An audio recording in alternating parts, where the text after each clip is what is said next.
নাই লিয়াগফিরা লাকাল্লাহু মা তাকদ্দামা মিন যামবিকা ওয়া মা তাআখার। আল্লাহ বললেন নবী আপনার কোনো গুনাহ নাই, আপনি মাসুম, নিষ্পাপ, নিষ্কলুষ, আপনার কোনো পাপ নাই, গুনাহ নাই, অন্যায় নাই।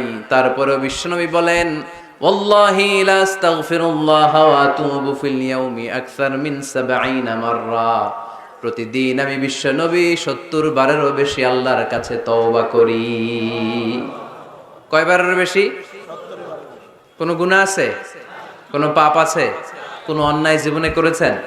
উনি যদি প্রতিদিন করে ৭০ বার, আমাদের করা দরকার কয়বার? হ্যাঁ, ৭০,০০০ বার। আহা, আমরা করি কয়বার? কয়বার করি? বছরে করি না ৭০ বার, ঠিক কিনা? আওয়াজ করে সবাই তওবা পড়েন, পড়েন আস্তাগফিরুল্লাহ।